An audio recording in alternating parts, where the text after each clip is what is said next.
Empezamos esta jornada de la tarde con una reflexión que es muy importante para nosotros, que hemos querido promover en este espacio y que es una invitación pues al país también, a las personas que hemos estado en los temas de la justicia transicional, y es la pregunta sobre qué recibió la Comisión de la Verdad de otras experiencias de justicia transicional en el mundo.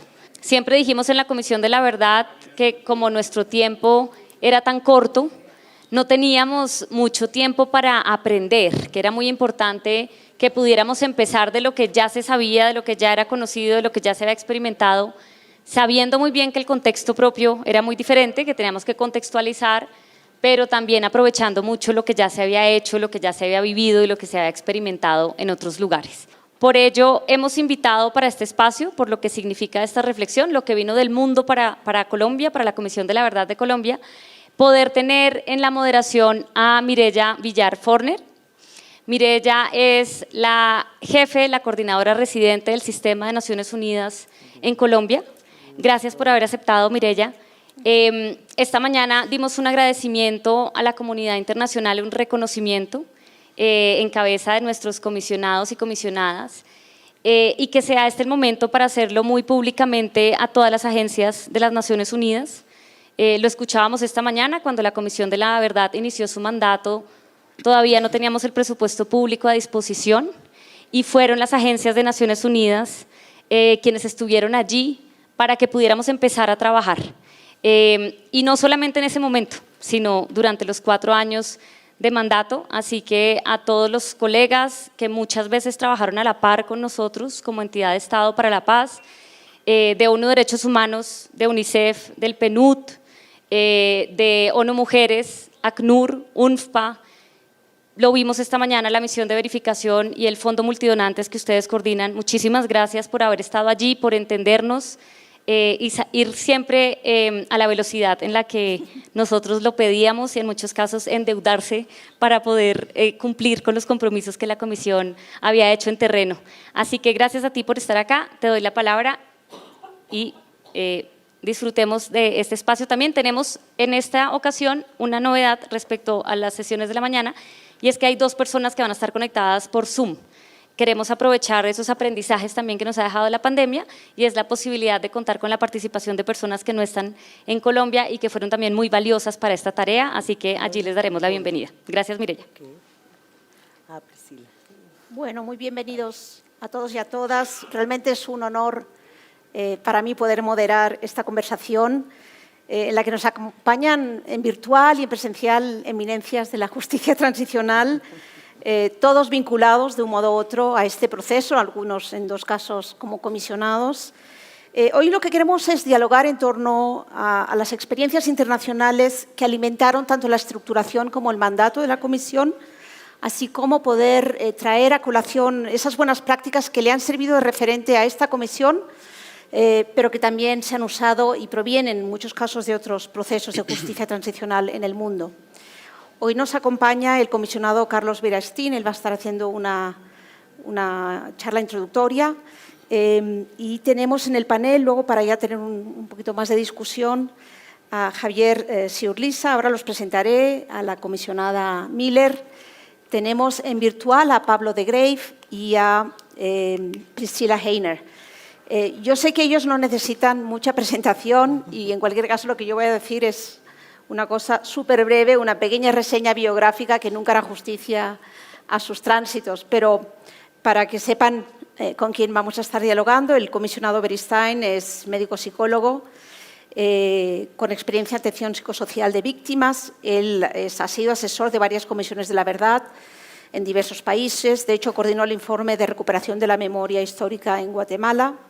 Y en particular aquí en Colombia su trabajo se enfocó en acompañar la implementación del enfoque psicosocial y los procesos de escucha, en particular la escucha que se dio de aquellos que estaban en el exilio. Él coordinó el capítulo del informe final titulado «La Colombia fuera de Colombia, las verdades del exilio».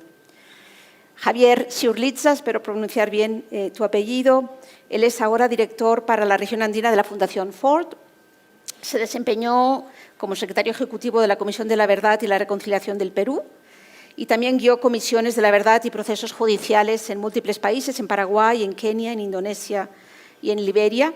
Apoyó desde la Fundación Ford el trabajo de esta comisión en Colombia, en particular con apoyo político, técnico y financiero, y brindó asesoría a la comisión en temas étnicos y delegado. A Priscila, que la tenemos en virtual, saludos desde Bogotá. Ella es cofundadora del Centro Internacional para la Justicia Transicional, dirigió el trabajo del centro en Sierra Leona, en Perú, en Ghana, entre otros países. Es conocida, creo, internacionalmente por sus trabajos y experiencia en comisiones de la verdad, justicia transicional y ha escrito ampliamente sobre el tema. Desde el 2010 ha trabajado principalmente en el asunto de procesos de paz, específicamente en el reto de conseguir paz con justicia y apoyó a esta comisión en el diseño de los procesos necesarios para la no repetición. Pablo de Grave también nos acompaña en virtual. Un saludo, Pablo.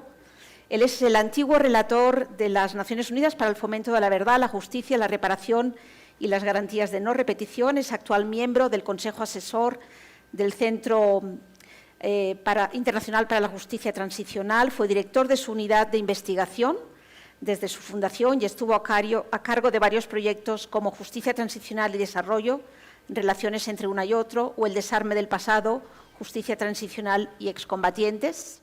Y brindó asesorías a la Comisión de la Verdad en Colombia durante el desarrollo de su mandato, especialmente en temas de no repetición y para el proceso de trabajo y alcances de la Comisión. Y finalmente, a mi derecha, tenemos a la comisionada Alejandra Miller, una lideresa del movimiento feminista en Colombia, una economista, magíster en estudios políticos, investigadora, profesora universitaria, exsecretaria del Gobierno de Cauca. ¿No te sobra el tiempo? No. Integrante de la Ruta Pacífica de las Mujeres. Bueno, en el marco de esta comisión acompañó el proceso de la macroterritorial surandina y lideró la implementación del enfoque de género, tanto en la escucha como en los procesos de diálogo, así como en el interior mismo de la entidad. Acompañó el objetivo de reconocimiento y en el informe final estuvo a cargo del capítulo titulado Mi cuerpo es la verdad, que recoge las experiencias de las mujeres y personas LGBTIQ+ en el conflicto armado interno. Bueno, sí, yo sé que esto muchos los conocen, son personalidades ya en el país. A ver, quisiera pasarle la palabra ahora al comisionado Beristain para que nos haga la introducción y luego emprendemos el diálogo entre todos. Bueno, híjole.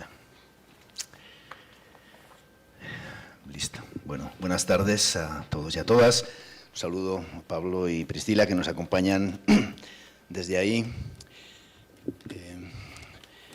Bueno, yo voy a hacer unas reflexiones de la experiencia internacional y la relación con Colombia, ¿no? Lo que hemos aprendido de otros procesos es que el impacto de una comisión de la verdad depende de varios factores, no solamente de qué tan bien funcione o trabaje una comisión, también de las condiciones políticas que han dado lugar a la propia creación de la comisión.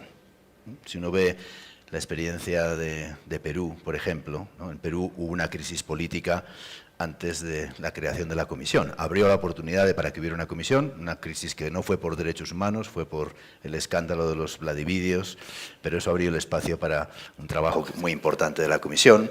Si uno ve los escenarios de Guatemala y El Salvador, fueron procesos de paz, ¿no? Quiebres de situaciones que se estaban dando en un contexto en los que no permitía seguir adelante, que abrió el espacio para ello. Con profundas crisis del aparato del Estado en esos países. Si uno ve el caso surafricano, fue la caída del régimen del apartheid, que abrió el espacio para poder hacer el trabajo, ¿no? Y eso marca una diferencia también con el caso colombiano. En el caso colombiano había un acuerdo de paz, pero no había habido una crisis que abriera el espacio para hacer ese trabajo, ¿no? Y eso ha sido parte de lo que la Comisión ha tenido que trabajar en un contexto, pues durante un tiempo también de cuestionamiento a su trabajo, precisamente por la falta de tener una visión de una crisis que nosotros dijimos desde el principio. La Comisión tiene que hacer, con su informe, tiene que generar una crisis saludable, una crisis propositiva hacia adelante que permita cambiar las condiciones en las cuales se ha dado la convivencia, el desarrollo del conflicto armado, por qué este país ha tratado tantas veces de salir del conflicto armado y no ha podido hacerlo, a diferencia de otros países, ¿no?, que en los cuales hubo violencia posconflicto. A esta comisión le tocó trabajar en un contexto en el que ese posconflicto, desde el que se lleva hablando desde hace casi 18 años, todavía no es un posconflicto como tal, ¿no? Y eso marca un poco el contexto de los aprendizajes. ¿En qué cosa se parece el trabajo de la Comisión de Colombia a otros contextos, ¿no?, difíciles también, no fáciles, pero distintos, y qué cosas tiene que incorporar de esa experiencia compartida, ¿no? Una comisión de la verdad es un gran ejercicio de escucha, primer punto. Eso ha sido universal para todas las comisiones de la verdad, también para esta.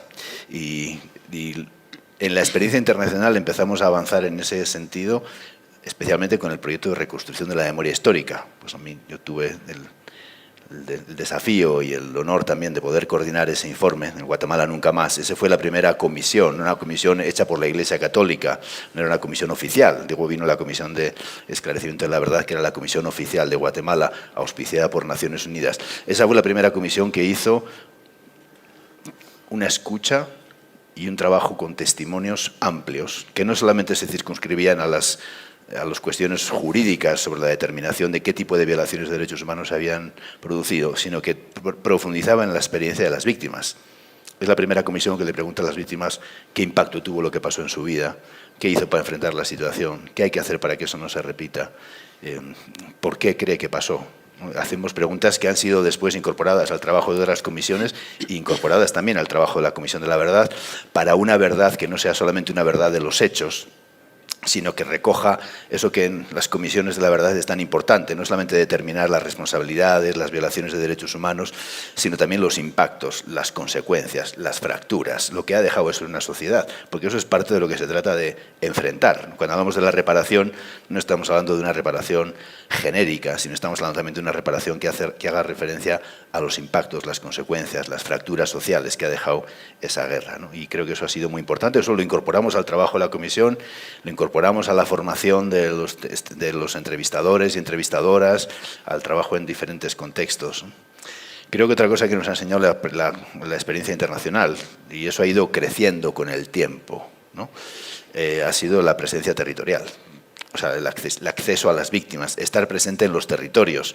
Bueno, esto se empezó a dar en algunos, no tanto en la experiencia de Chile y Argentina en su momento, pero sí después en la experiencia de Guatemala y del Perú. Eso fue importante, abrir casas, abrir equipos en diferentes lugares. Eso en Colombia, digamos, se ha llevado hasta lo que no se había conocido en la experiencia internacional. Hemos tenido 28 casas de la verdad y también hemos hecho un ejercicio de escucha a esa Colombia fuera de Colombia. Pues eso no solamente es difícil, se ha hecho en muy pocas ocasiones de una forma muy limitada, salvo tal vez en el caso de Liberia y alguna otra comisión, y desde luego no con el despliegue que ha tenido la comisión en más de 24 países para tratar de escuchar esas verdades que están fuera. El acercamiento masivo a comunidades y territorios, el dejarse tocar por la experiencia de las víctimas en esos territorios, el aprender también a cómo, porque estamos hablando de conflictos armados que tienen una dimensión nacional, pero también tiene una dimensión regional, también tiene una dimensión local, ¿no? Las fracturas se producen muchas veces en función de cómo la dinámica del conflicto armado ha roto el tejido social en las comunidades, y eso es distinto en el atentado del Club en Nogal, de la masacre de Bojayá, de la masacre del Naya o de la persecución del caso de la Unión Patriótica. Son cosas diferentes, también en contextos regionales diferentes. Creo que eso es otra cuestión bien importante que ha sido parte del aprendizaje de la comisión. Otro punto, y ese ha sido distinto en muy diferentes comisiones, ¿no?, las audiencias públicas. Las audiencias públicas fueron, vamos a decir, inauguradas en el contexto de las comisiones de la verdad por la Comisión de Sudáfrica.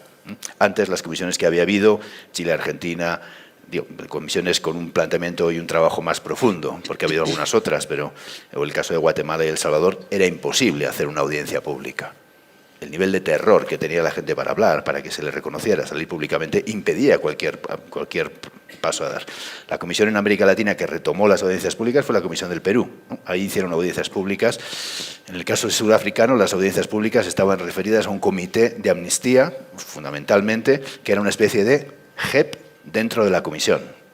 Había una JEP dentro de la comisión, que era ese comité de amnistía. En este caso había un contexto distinto. Tenemos una JEP, ¿no? Tenemos una unidad de búsqueda de personas desaparecidas y tenemos una comisión de la verdad, ¿no? Las audiencias de la comisión no podían ser las audiencias de la JEP, que están más centradas en el reconocimiento individual de responsabilidad en ciertos crímenes para tener una sentencia restaurativa. Nuestras audiencias, vamos a decir, nuestros procesos de reconocimiento tenían otro elemento. Tampoco eran como las de Perú, en el sentido de que las del Perú muchas veces fueron casi una toma de testimonios que no se habían escuchado nunca en un escenario público, ¿no? En nuestro caso, que veníamos de Colombia con una trayectoria mucho más amplia que cualquier otro país de investigaciones hechas por la academia, por las ONGs, por instituciones, etcétera, digamos, había, entre comillas, mucho conocimiento de los hechos. Hay una gran producción, mucho más que en cualquier otro país, de todo lo que se había producido en la guerra, y la cuestión para nosotros era qué tipo de audiencias, procesos de reconocimiento, espacios públicos hacemos, ¿no? Digamos, ahí el contraste con esa experiencia nos llevó a plantear unos encuentros que llamamos encuentros por la verdad, más centrados en el reconocimiento a veces de las víctimas, de la comisión hacia las víctimas, el buen nombre de las víctimas, que eso sí pasó.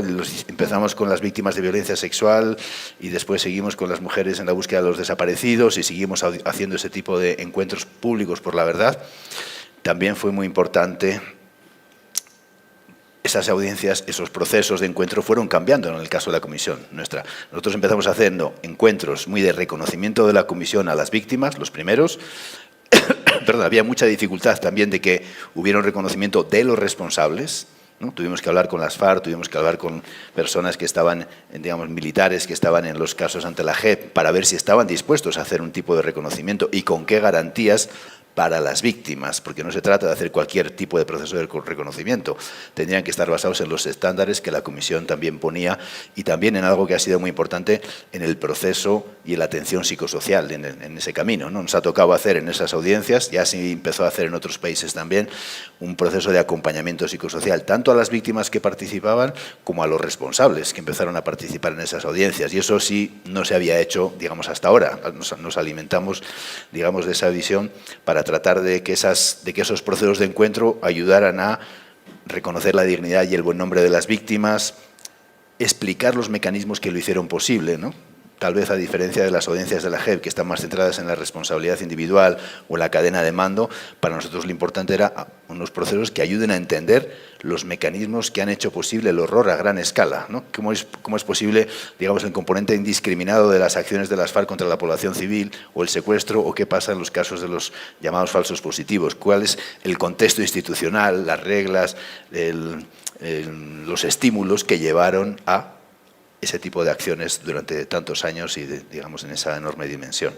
Pero eso ha sido muy importante. Nosotros llamamos a todo esto diálogo social, con la idea también de que no se trataba solo de representar situaciones hacia un público general, que también es importante, sino también de que eso sirva de espacios de diálogo. En contextos como Colombia, en el que la polarización social ha sido tan determinante, ¿no?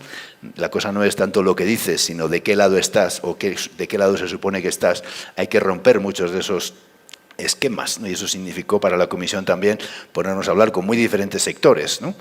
Desde los empresarios hasta las víctimas que estaban reconocidas, a las que no estaban reconocidas, las que estaban en el exilio, los responsables, los desmovilizados, como parte de un ejercicio amplio de eso que llamamos diálogo social, ¿no? Y eso, a veces esas cosas no se ven en el camino, ¿no? Se van acumulando en el tiempo y van generando una gran conversación nacional. La comisión ha trabajado con más de 30.000 personas en esos procesos de escucha. ¿Por qué? Porque como ya sabíamos de otras comisiones, que aunque tuvieron menos incidencia en eso, la incidencia pública es determinante, ¿no? En una comisión que uno puede ver de las muy limitadas en el tiempo, en las condiciones que le tocó trabajar, la Comisión de El Salvador, aunque hizo un trabajo muy relevante sobre cerca de más de 30 casos significativos que consideró casos paradigmáticos, que trataban de representar el conjunto de la victimización que se había dado en el país. Para nosotros esa incidencia pública era muy importante. Una de las mamás de FEDEFAN, de las madres de las comadres de El Salvador, cuando yo le pregunté una vez a ellas para qué querían una comisión de la verdad, ella me dijo: mire, nosotras sabemos, las víctimas sabemos, ellos saben, los responsables saben. Lo que queremos es que la sociedad sepa Esa comisión tuvo poca incidencia en que la sociedad sepa, porque ese informe no fue publicado durante 17 años, ¿no? Porque quien tomó control de la transición política no tuvo ningún interés en que se difundiera esa verdad, pero sí ha sido parte de lo que la comisión ha tratado de hacer. Cómo tenemos una incidencia pública, ¿no? Que como este mensaje llegue a la sociedad en pedagogía, en acción, en los encuentros de reconocimiento, en diferentes cosas que hemos hecho. Hay otros aspectos que han ido ganando terreno en el trabajo de las comisiones. Vamos a decir, un enfoque de género, la violencia contra las mujeres. El primer informe que recoge de forma específica eso es el informe Remy. Tiene un capítulo sobre la violencia contra las mujeres en un contexto en el que a veces la gente no quería hablar. Cuando fuimos la primera vez a tomar testimonio sobre violencia sexual, ¿no? Y los casos de violencia sexual en una guerra se conocían más de la guerra de Bosnia, no se conocían los casos de violencia sexual de Argentina que se habían dado y que se han empezado a conocer 25 años después del informe de la CONADEP, ¿no? Empezamos a tomar testimonios y a veces cuando uno tomaba esos testimonios teníamos solamente 100 y pico de testimonios, 140 testimonios para algo que sabíamos que había tenido un impacto mucho mayor. Y fuimos a una reunión con entrevistadores, ¿no? Con el trabajo con Monseñor Gerardi, y le preguntamos a los entrevistadores de una región que se llama Huehuetenango. Bueno, nosotros hemos tomado 146 casos, pero pensamos que hay muchos más casos de violencia sexual contra las mujeres en las comunidades indígenas. Y les preguntamos, ¿eso es así o no es así? ¿Ustedes han conocido casos en sus comunidades o no? ¿Ha sido frecuente o no ha sido frecuente? Y lo que ellos nos dijeron, lo que ellos hicieron fue bajar los ojos al suelo, quedarse mirando al suelo, y ahí se acabó la reunión. Es decir, el mayor impacto de la violencia sexual en las comunidades mayas no era la estadística, era el silencio. Bueno, eso nos ha llevado a cómo le ponemos el foco a algo de lo cual es difícil hablar, que tiene implicaciones subjetivas, humanas, políticas duras y en las cuales hay que hacer un trabajo muy de la mano de las organizaciones, ¿no? Ya habíamos hecho una experiencia previa con la red, con la Ruta Pacífica de las Mujeres en el caso colombiano, que tomamos antes de la Comisión de la Verdad 1000 testimonios de mujeres, y cuando hubo la discusión en La Habana fue esta organización la que llevó a La Habana un informe de la Comisión diciendo aquí se necesita un enfoque de género, un enfoque feminista, necesitamos que haya un reconocimiento del impacto de la violencia contra las mujeres y la población LGTBI, y tratamos de hacer eso. Igualmente con los pueblos indígenas, ¿no? Pues la experiencia en diferentes comisiones ha sido diversa. En el caso guatemalteco, pues el 84% de las víctimas fueron indígenas.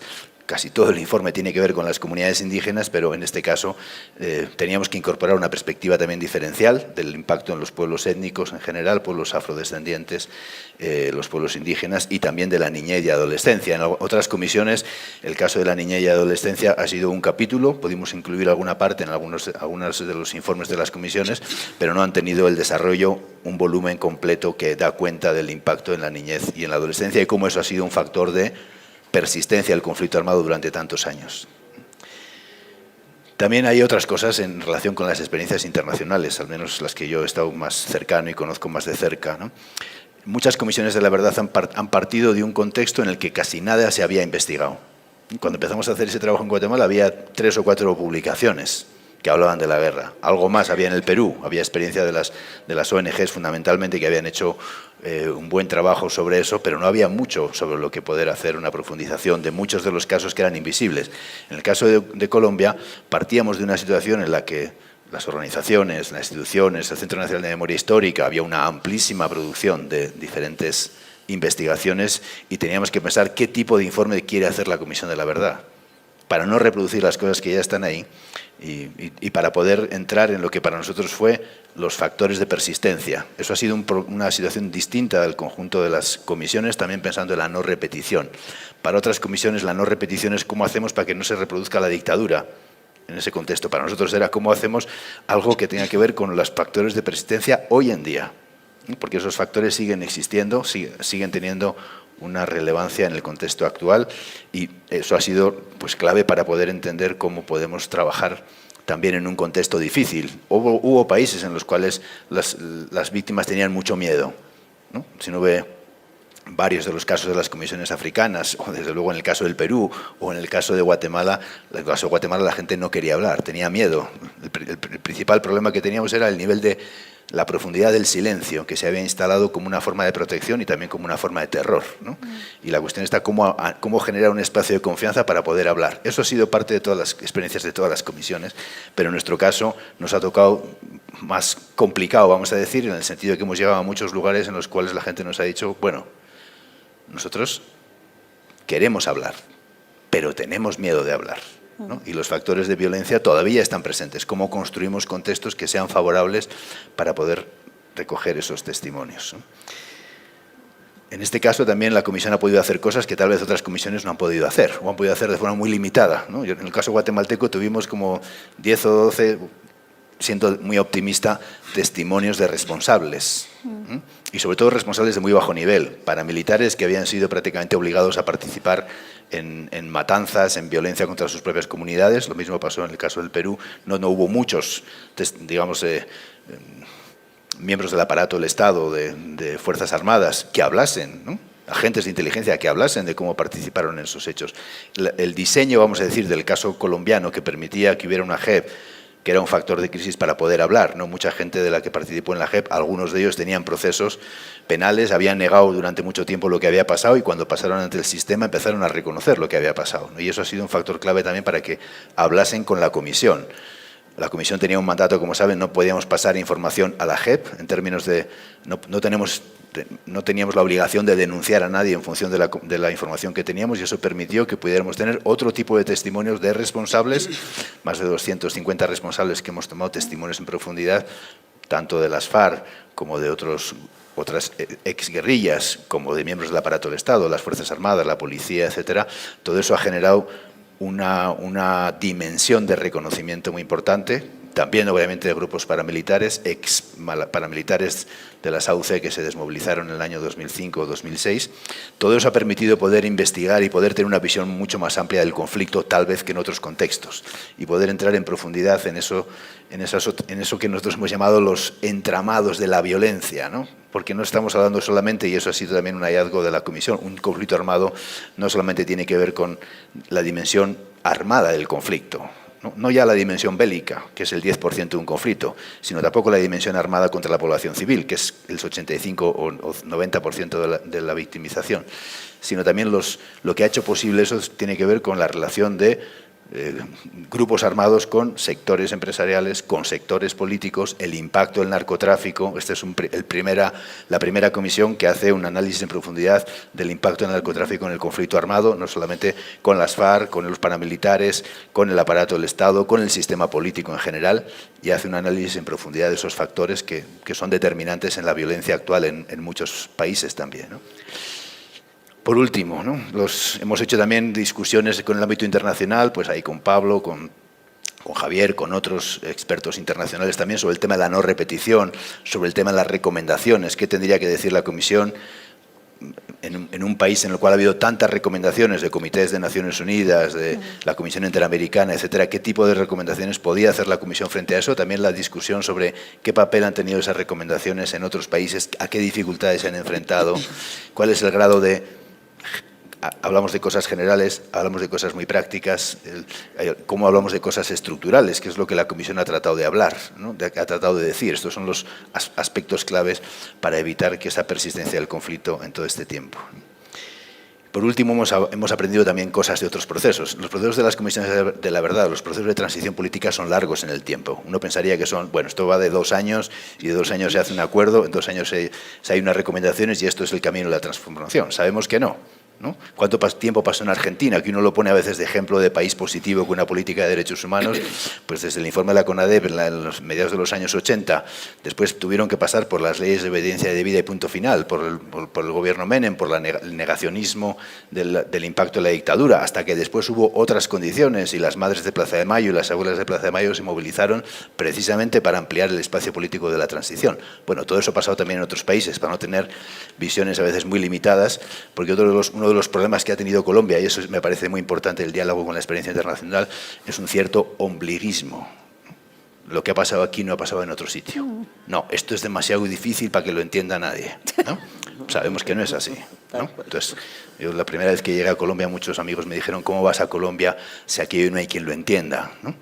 Y tuvimos una frase que decía, Colombia es un conflicto complejo, no confuso, ¿no? Y hay que pasar de la confusión a la complejidad. Entonces, Colombia también tiene muchas lecciones ahora para otros procesos, para otras comisiones, ¿no? Pero también se ha tenido que dejar tocar por la experiencia de otros países, lo cual a veces no ha sido tan fácil, pero también nos ha enseñado 2 cosas.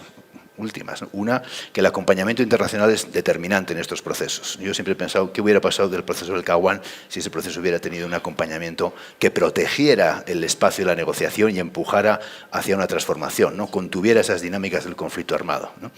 Eso ha sido muy determinante en el proceso de paz con las FARC, también el acompañamiento a la Comisión. Probablemente sin ese apoyo internacional hubiera sido muy difícil para nosotros poder seguir adelante en un contexto en el que siempre el espacio tiende a cerrarse, ¿no? Y uno tiene que hacer el esfuerzo porque ese espacio se abra, se mantenga, y también cómo mantener una verdad. Durante mucho tiempo nos ha tocado trabajar en un contexto de un fuerte negacionismo.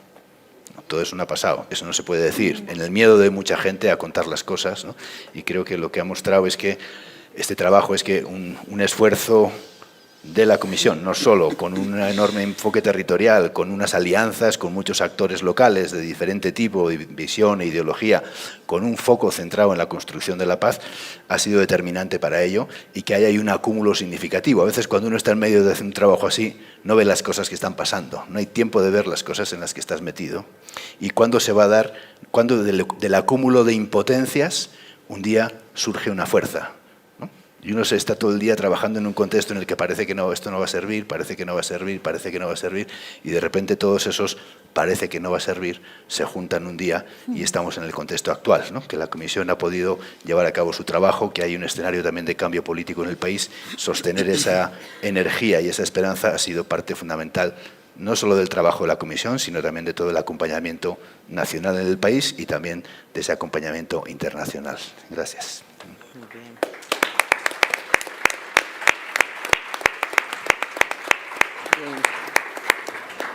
Ya hago la semillita. Bueno, muchísimas gracias, comisionado. ¿Qué pasó? Bueno, Naciones Unidas está ahora mismo apoyando a 17 países en el desarrollo de procesos de verdad. Te estamos oyendo, Bernstein. Hola, hola, hola. No voy a seguir hablando. Por si tranquila. acaso. No vayas a ser imprudente. Bueno, no, decía que ahora mismo desde el sistema de Naciones Unidas hay 17 procesos de verdad, justicia y reparación y no repetición, incluyendo el de Colombia. Y si algo hemos evidenciado de las 51 comisiones que se han ido gestando a lo largo de la historia es que estos son procesos colaborativos por excelencia. Ha sido y sigue siendo, se hace necesario gestionar conocimiento, el comisionado lo refería, y aunar los recursos, el conocimiento, la experiencia y las reflexiones de muchos y variados actores para que esa verdad y esa reparación se materialice. Y hoy creo que la conversación gira en torno a eso, ¿no? Cuán colaborativo ha sido el proceso en Colombia, cuáles han sido algunas de las bondades que se adelantó con esta Comisión de la Verdad. La idea es que yo voy a ir, si os parece, en duplas, haciéndoos preguntas, pero más allá que las dirija uno a otro, si sentís la urgencia, si os sentís convocados por la pregunta, hacedme una señal para poder hablar. Y ya ha adelantado el comisionado que los procesos de justicia transicional y los mecanismos nunca operan en un vacío político. Hay un contexto nacional, internacional, unas circunstancias que fungen de retos y de alicientes o no a eso. Entonces yo quería empezar tal vez preguntándole a Priscila y a Alejandra sobre cómo valoráis el trabajo de la Comisión de la Verdad en Colombia en el contexto nacional e internacional en que ha tenido que operar. Un poco, ¿cuál era? El comisionado aludía a ejemplos de contextos, pero en el caso de Colombia, ¿en qué circunstancias ha operado y cuáles de esas han sido motores y cuáles han sido frenos al trabajo de la Comisión? Para que sea más interactivo, Priscila, te invito a empezar. Excelente, gracias. ¿Me pueden oír bien? Sí. Excelente. Bueno, es un placer estar con ustedes y quiero empezar solamente para decir algunas cosas breves sobre esta pregunta, porque yo creo que hay mucha conversación y muchas preguntas para tocar. Pero yo estaba pensando en esta pregunta, ¿qué diría yo a otros países sobre la experiencia de Colombia? ¿Qué sería importante que aprendan ellos sobre, bueno, más que todo la Comisión de la Verdad en Colombia y quizás también el proceso de paz en general? Y yo creo que, no sé, Carlos, habló un poco sobre el despliegue de la Comisión de la Verdad en todo el territorio de Colombia y también en otros países. Pero yo creo que esta experiencia es más importante de quizás lo que dijo Carlos, por lo menos la impresión que yo tengo, es que no hay muchos ejemplos donde otras comisiones de la verdad han tratado de tomar testimonio en muchos otros países. Bueno, como dijo Carlos, Liberia y otros han hecho algunos casos, algunos otros países han visitado el personal de la Comisión de la Verdad, pero para llegar yo creo que es 24 países, incluyendo 10 países en Europa y por supuesto toda la región de América Latina. Yo creo que es un ejemplo muy importante para otras comisiones, para pensar en este ejemplo, cómo llegar más allá con el trabajo de la comisión. Entonces, el despliegue internacional es importante, pero también la impresión que yo tengo desde afuera es que el despliegue en los muchos centros de escucha en Colombia y tantos eventos, tantos viajes, tanto trabajo en el territorial de Colombia, yo creo que es algo que también va un poco más allá. Y es un ejemplo muy importante para otros países que están pensando en una comisión de la verdad. Yo diría también el ejemplo de tener yo sé que mañana van a tener un panel sobre el comité de seguimiento y monitoreo, pero la decisión de incluir este comité desde el comienzo, desde el acuerdo de paz, y dar a la comisión la responsabilidad de tratar de detallar qué va a hacer esta comisión y también por cuántos años. De lo que yo entiendo, eso fueron las decisiones de la Comisión de la Verdad para enfocar el trabajo de este comité de seguimiento que va a empezar ahora, o quizás ya empezado. Entonces, eso es importante también. Yo diría, hablaste, María, sobre el contexto político, y es más difícil decir que podríamos sugerir a otros países sobre lo que pueden hacer en el ámbito más político. Por ejemplo, muchas cosas vienen del acuerdo de paz, por supuesto, como sabemos todos. Y el acuerdo de paz en Colombia es muy diferente, muy original. El sistema de justicia transicional, yo creo que es muy importante, pero también el tener el sistema que incluye las tres diferentes instituciones y que las tres instituciones iban a trabajar a la vez, al mismo tiempo. Entonces, eso es importante. Y quizás para concluir, porque no quiero hablar tanto en la primera pregunta, pero es importante reconocer también que es raro tener un acuerdo de paz que incluye una corte especial sobre los crímenes de la guerra. Eso es muy raro. Yo creo que lo que ha hecho Colombia, y eso tiene que ver mucho, como Carlos ha dicho, tiene que ver mucho con el contexto político, con el papel de la CPI, etc. Pero la decisión, la posibilidad de tener un acuerdo así ha cambiado mucho y refleja una circunstancia que es diferente a los demás países que están pensando en justicia transicional. Bueno, hay mucho que decir, pero para empezar, por lo menos, paro con esto y podríamos seguir con algunas preguntas más tarde. Gracias. Gracias, Priscila. Gracias. Vamos a retomar. Sí, sin duda, yo creo que este despliegue que se ha casi solicitado desde fuera también era fruto de la atención y me atrevo a decir, estar en el Consejo de Seguridad te da una plataforma internacional que luego abre las puertas a la hora de poder llegar con el trabajo. No sé, ¿cómo lo ves tú, Alejandra? Por supuesto, bueno, yo quisiera referirme a esta pregunta. Efectivamente, la comisión inició en un ambiente altamente polarizado, con muchas dificultades políticas, acababa de pasar el plebiscito, bueno, lo que ya sabemos, y yo recuerdo la primera y única visita que nos hizo el hoy expresidente Iván Duque.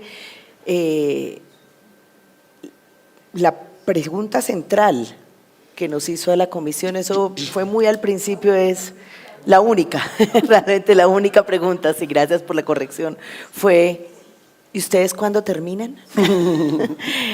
Así que eso da un poco cuenta del ambiente y de la expectativa. Y cuando entregan el informe. Entonces, sí, esa era como la noción y la preocupación. Sumado a eso, pues por supuesto pudimos ver cómo crecían estos 4 años, también una reedición del conflicto en algunos territorios específicos, que lo vemos hoy, sur del país, Cauca, Nariño, Catatumbo, Chocó, justo aquellos territorios que habían sido los más afectados por el conflicto, de nuevo empezaban a presentar y hoy tienen unas circunstancias muy difíciles, y para nosotros creo que eso fue también un reto enorme, porque era trabajar en medio del miedo, del temor, de que se mantenía el conflicto, que la gente, pues, para hablar era muy difícil, y creo que lo que hicieron los equipos territoriales fue realmente maravilloso, porque pudimos tener las voces de la gente de esos territorios aún en medio de esa enorme dificultad. Se le suma la pandemia, por supuesto, que tuvo pues la dificultad que nos dejó, creo que en general a todo el mundo, los beneficios también al final, ¿no?, de esos aprendizajes que tuvimos con este tema de la pandemia y las nuevas tecnologías de la información, etcétera, etcétera, pero por supuesto que también dificultó enormemente el trabajo. Y yo creo que hubo un contexto político que para mí fue muy significativo, y fue todo el tema de la explosión social de la juventud en este país. Eso que aparentemente era algo difícil, y eso que aparentemente no tenía nada que ver con la comisión, porque pues como que no tenía nada que ver con el conflicto armado de manera directa, yo creo que, bueno, terminó teniendo que ver con la comisión, porque nosotros veníamos trabajando algunos hallazgos alrededor. Por ejemplo, uno de los ejemplos era de aquella estigmatización histórica de la cual ha sido víctima la protesta social en Colombia, los movimientos sociales, y que se repetía también en este contexto de la explosión social, o de esto que vivimos en el 2019 y luego en el 2021. Pero yo creo que eso fue tal vez de las cosas más importantes para lo que hoy está viviendo la Comisión de la Verdad en términos de este escenario favorable. Nosotros siempre nos preguntamos desde el principio cómo vamos a hacer para preparar a la sociedad para que reciba este informe, para que este informe sea acogido por la sociedad en general, etcétera. Y lo que yo le digo a los jóvenes: ustedes nos hicieron la tarea, pues ustedes ayudaron a que esta sociedad deseara el cambio, la transformación, y exigiera la verdad. Parte de la llegada de Gustavo Petro al poder también tiene ese lugar, claro, y con los acuerdos, todo se sumó, pero creo que era como que esos jóvenes que estaban en la calle y esa sociedad que estaba en la calle no solamente estaba ya dispuesta a escuchar la verdad, sino que demandaba escuchar la verdad, quería escuchar la verdad. Y yo creo que, viéndolo ya retrospectivamente, pues contribuyó muchísimo y facilitó mucho a que esa misma juventud, esa misma sociedad que estuvo en la calle, que demandó el cambio, que demandó la transformación, que eligió lo que eligió, ¿cierto?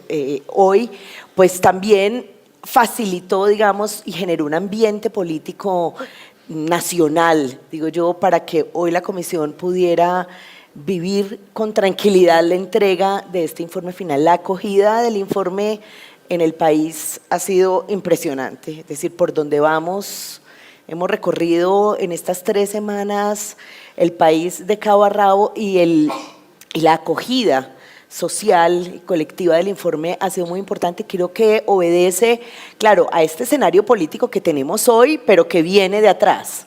Y que creo que aún en medio de esas adversidades en las que nos tocó trabajar, pues esto terminó siendo, digamos, muy importante. Y claro, y en términos internacionales, creo que es un poco la misma circunstancia la que se da, pero definitivamente todo el respaldo de la comunidad internacional en el país a la Comisión y al proceso de paz que estuvo siempre presente. Pues aquí la misión de Naciones Unidas, ¿cierto? Todo el tiempo en el Consejo de Seguridad puso el tema en el seguimiento de la implementación de los acuerdos, pero en el respaldo de los acuerdos y de la Comisión y del sistema integral. Creo que mantuvo esas puertas abiertas en términos internacionales para que pudiéramos también tener esa acogida tan impresionante del informe final. Entonces, bueno, eso como frente a lo del contexto. No sé si vamos a hablar más adelante de otras cosas. Entonces, sí. Muchas más. No, interesante, vale. Porque ni la pandemia ni esta reacción de la juventud fuese algo que uno pudiera haber diseñado cuando empezó, sino que fue parte del contexto y acabaron siendo, bueno, en un caso sé que dificultó y atrasó la tarea, pero en el otro le dio un impulso y tal vez ayudó a recuperar, ¿no? Es mi lectura. Bueno, me giro hacia Javier y a Pablo en virtual. Carlos se refería a, tal vez lo pongo en mis palabras, ¿no?, una cierta suficiencia de la parte de Colombia a la hora de abrirse al exterior inicialmente por esa complejidad y ese enorme acervo de conocimiento sobre el país. Yo quería, vosotros dos habéis colaborado en momentos distintos del trabajo de la comisión. ¿Cuándo, en qué temas habéis percibido que ha habido mayor apertura y en qué otros creéis que ha habido tal vez menos interés o interés más tardío? ¿Cómo valoráis el grado de apertura o no de esta comisión en su ciclo de trabajo a esa experiencia internacional, a ese conocimiento ajeno? Javier. Ok, bueno, buenas tardes. Un gusto estar aquí. Saludos a los comisionados presentes, a mis queridos amigos Pablo, Priscila, compañeros de tantas rutas y tantas comisiones de la verdad en los que hemos estado colaborando. Y yo nada más quiero apuntar brevemente que el conflicto colombiano, esa complejidad a la que se refería Carlos Martín, genera, sí, una dosis de ombliguismo. En el caso colombiano, las características únicas se agregan en un panorama extremadamente complejo, pero también es cierto que la exposición de Colombia a la comunidad internacional ha sido históricamente muy grande. Y ha habido una permeabilidad de estándares, de normas, de acciones, de estrategias, empezando por el movimiento de derechos humanos, que ha hecho desde hace 30 años que lo internacional forme parte del diálogo colombiano. Sí. Lo que puede suceder es que se ha visto como un factor externo que no se agrega a la solución, sino se agrega a los problemas. Y el informe de la Comisión lo señala muy bien. El factor internacional fue también parte del problema que la Comisión destaca. El contexto no lo es todo, pero es casi todo. Y a diferencia de otras comisiones de la verdad, especialmente la peruana en la que me tocó trabajar, en donde hay una regla que nosotros mencionábamos usando el término económico de la ley de rendimientos decrecientes, ¿no? Cuando se crea la Comisión de la Verdad, normalmente hay un contexto muy positivo, ¿no? Y muy pro verdad, una demanda social, un gobierno que apoya el proceso, una comunidad internacional que actúa, y esos son rendimientos decrecientes porque cuando va terminando la comisión, todos los actores políticos se ponen pálidos, hacen preguntas como la que ustedes se refieren, hizo el presidente Duque cuando presentamos el informe de la Comisión de la Verdad en Palacio de Gobierno, curiosamente un 27 de agosto del 2003, el presidente Toledo hizo 2 preguntas, ¿no? ¿Cuándo terminan y quién está en la lista?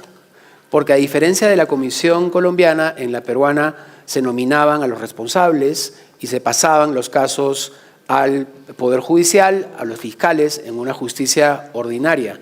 Pero eso generó toda una discusión de intereses políticos para ver cuál era el enemigo político de turno que caía en las manos de la Comisión de la Verdad y por tanto pasaba a ser investigado y enjuiciado. La Comisión de la Verdad de Colombia goza de una particularidad, es así única. Sus rendimientos han sido crecientes. Porque empezó en la mayor complejidad, y recordarán aquí mis queridos comisionados las primeras conversaciones inciertas de esas primeras semanas en donde nadie sabía bien qué hacer con este mandato y por dónde arrancar, y había mucha incertidumbre, se pusieron una tarea extremadamente compleja. Yo siempre digo que los colombianos tienen una situación difícil y formulan una metodología aún más difícil para enfrentarla. Y basados en estos hombros de gigantes o de al menos estas fuentes documentales y estos ejercicios de recopilación histórica que en Colombia hacen parte de las ciencias sociales latinoamericanas. Y esa incertidumbre además se complejizó porque había mucha fuerza centrífuga, tanto dentro como fuera de la comisión. Había visiones muy distintas a cómo enfocar lo étnico, a cómo entender la responsabilidad del Estado, a cómo relacionar los hallazgos de la comisión con la JEP. Había mucha confusión. El acuerdo de paz es de por sí una pieza literaria difícil de entender, aun cuando sea una hoja de ruta maravillosa, es compleja también. Y entonces, estos rendimientos crecientes creo que tienen que ver con un contexto político determinado por las protestas sociales del 2019. Yo sentí ahí un quiebre, ¿no? Un momento es como cuando lanzan la nave espacial y sale el segundo cohete, ¿no? Y agarra velocidad. La protesta social llenó de contenido, ¿no? Lo que hacía la comisión, le dio una legitimidad, la tenía al inicio, pero la fortaleció enormemente y Colombia no fue la misma, ¿no? Y la Colombia pandémica, ¿no? Con estas limitaciones enormes que ustedes tuvieron, que la comisión tuvo, y a pesar de eso, la gran ventaja de ser la primera comisión con la tecnología realmente del siglo XXI, ¿no? Y eso creo que también posibilitó esa llegada. Y entonces ayer, cuando yo escuchaba que seguiremos las recomendaciones de la Comisión de la Verdad de manera irrestricta, en palabras del presidente, obviamente a quienes hemos pasado por las comisiones palidecemos de envidia frente a las fragilidades. Pero hay continuidades también importantes, ¿no? Que forman parte de lo que toda Comisión de la Verdad enfrenta en el largo plazo, en la post-Comisión de la Verdad. Hay cosas que la Comisión de la Verdad puede ayudar a desencadenar, otras que no. Los procesos políticos continuarán y la Comisión de la Verdad será un hecho importante, pero un hecho en un largo camino. Y en el caso de mi país, del Perú, aun cuando hubo progresos innegables en el reconocimiento de las víctimas, en cambiar una narrativa fundamental de esta ideología vencedora de Fujimori, la ideología antiterrorista de Fujimori, en una conceptualización desde la víctima, y creo que eso fue, el gran logro. El gran fracaso del Perú ha sido que la comisión no tuvo incidencia en la legitimidad del sistema político, ¿no? Y la desconexión entre el ejercicio de decir la verdad y la responsabilidad que los políticos tienen.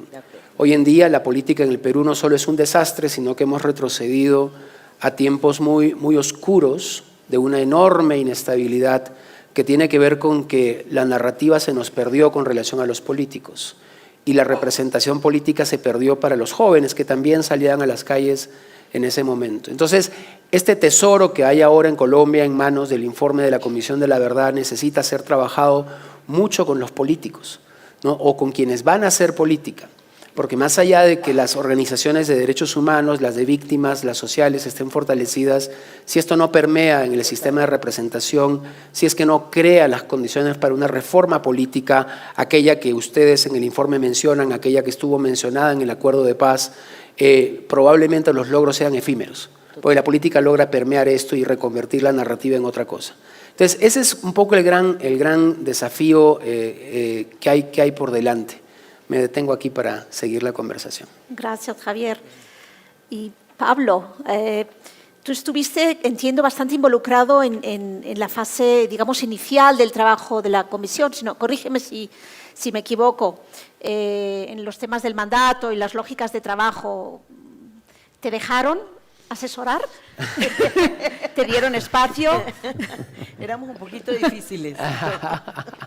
No, mire, ya, en primer lugar, muchas gracias. Quiero agradecerte a ti y, por supuesto, a los comisionados. Y creo que hoy es un día para celebrar éxitos más que cualquier otra cosa. La comisión logró terminar una tarea complicadísima en un contexto que, como mis predecesores lo han dicho, no ha sido nada fácil y ha presentado dificultades únicas. Quiero aclarar también, yo considero que mi papel asesorando a la comisión fue bastante marginal. Esto no lo digo por resistencia de la comisión, sino creo que el crédito aquí es enteramente de la comisión. En la medida en la que jugué un papel asesorándolo, yo creo que hubo muchísima apertura y coincido con Priscila y con Alejandra y con Javier y me encantaría, confieso, estar allá porque esta podría ser una reunión de amigos y una conversación magnífica también con Carlos. Coincido con lo que se ha dicho, pero agrego una cosa más. Hacer un factor positivo en el contexto a pesar de todas las dificultades.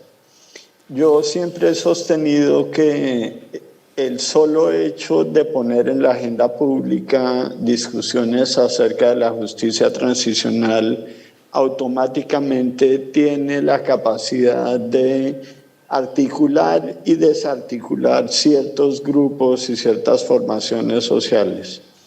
Y creo que la discusión acerca de la justicia transicional en Colombia, comenzando alrededor del 2003 con lo que eventualmente llegó a ser la Ley de Justicia y Paz, tuvo ese mismo efecto, que catalizó la formación y la organización de grupos de víctimas y cambió por completo la visión que el país tenía sobre el conflicto, sobre todo para las élites. Las élites colombianas yo creo que vieron el conflicto durante mucho tiempo esencialmente como un conflicto que amenazaba la infraestructura económica del país y las víctimas no aparecían por ninguna parte. Creo que a lo largo de todo este proceso las víctimas han logrado, y gracias a esfuerzos absolutamente ingentes de su parte, ocupar un espacio en la esfera pública que ha sido absolutamente crucial, que ha beneficiado a lo que siguió después y que por supuesto es parte de lo que Javier, por ejemplo, mencionaba y también Alejandra, como la importancia de la juventud, de la movilización social. Yo creo que la movilización social del 2019 estuvo precedida por ese efecto extraordinariamente importante y no casual que las discusiones acerca de la justicia transicional tienen, de inmediatamente catalizar la organización de la sociedad civil alrededor de estos temas. Y yo creo que eso colaboró muchísimo en el éxito del acuerdo de las negociaciones de paz y eventualmente, de forma más reciente, en el éxito de la Comisión de la Verdad. Y espero ahora, mirando hacia el futuro, porque en esto también coincido con Javier, que lo importante es que este no sea solo un evento. La comisión terminó su trabajo y entregó su reporte, sino que tenga efectos.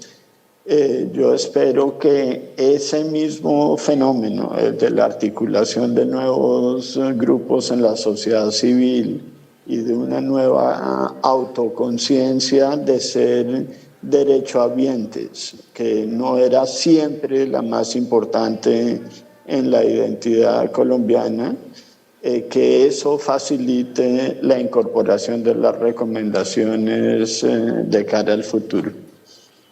Pero la versión corta de mi respuesta, Mireya, es: la comisión fue extraordinariamente abierta a los consejos que recibía de mi parte, y creo que, como se ha dicho, Colombia tiene una tradición bastante importante, no de copiar, pero sí de escuchar y de complejificar, como decía Javier también.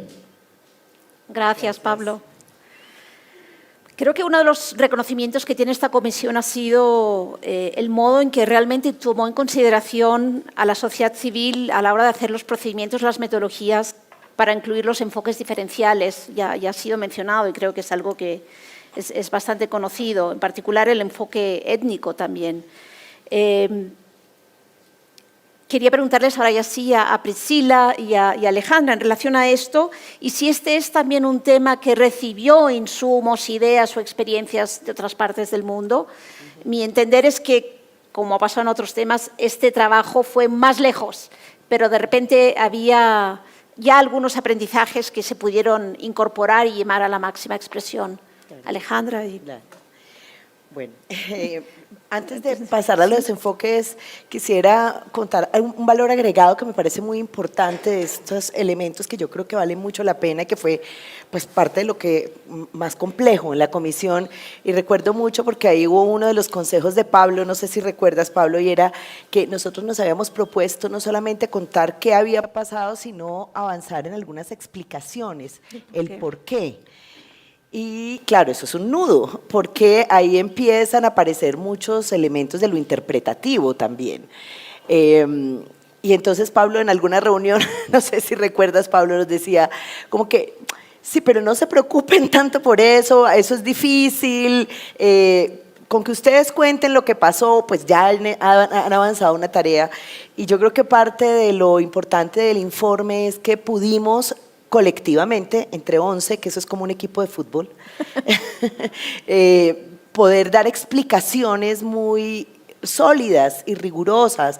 Bernstein también nos decía siempre, pero es que los hechos hablan solos, se explican por lo que está dicho ahí, pero no parecía tan fácil.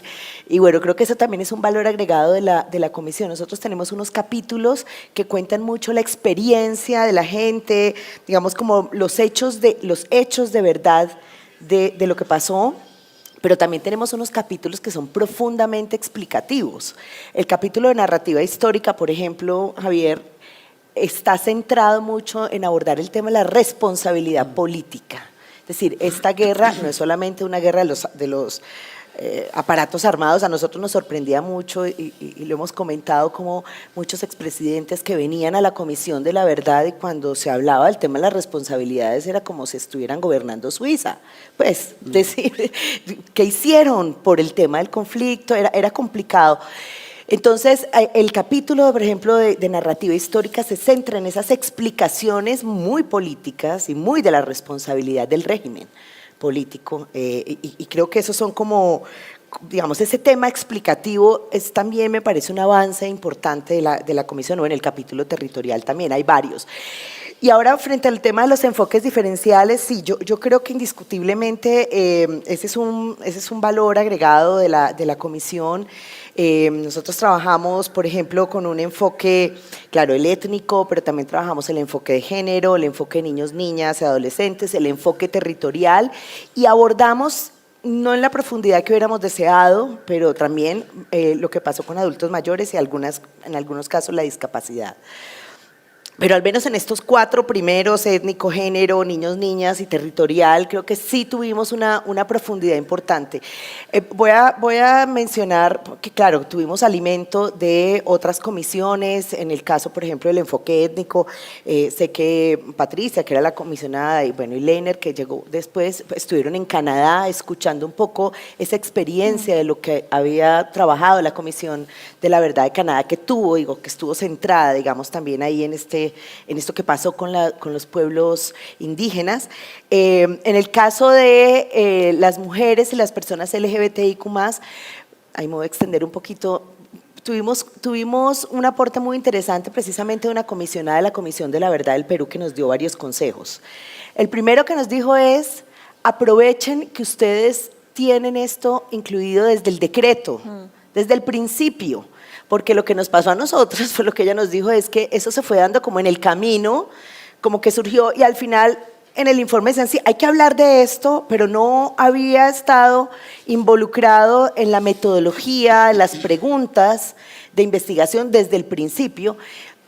Y creo que eso fue, digamos, muy importante porque efectivamente parte, creo yo, de la posibilidad de haber tenido toda la información que obtuvimos es que desde el día 1 el decreto ya decía que había que constituir un grupo de trabajo de género en la metodología, en los instrumentos, en las preguntas, ya habíamos planteado qué era lo que íbamos a preguntarle, digamos, a las mujeres, a las personas LGBTIQ+, y creo que un valor, porque creo que es la Comisión de la Verdad, la Comisión de la Verdad del Ecuador, algo mencionó, esta, digamos, tiene como un subcapítulo específico relacionado con lo que pasó con las personas LGBTIQ+, de fondo, qué pasó, por qué les pasó eso, recomendaciones, etcétera. Y eso creo que sí es un paso adelante en las comisiones de la verdad, que creo que podría ser replicado. Pero muy rápidamente, por ejemplo, nosotros nos enfocamos en que ese enfoque diferencial tenía que tener,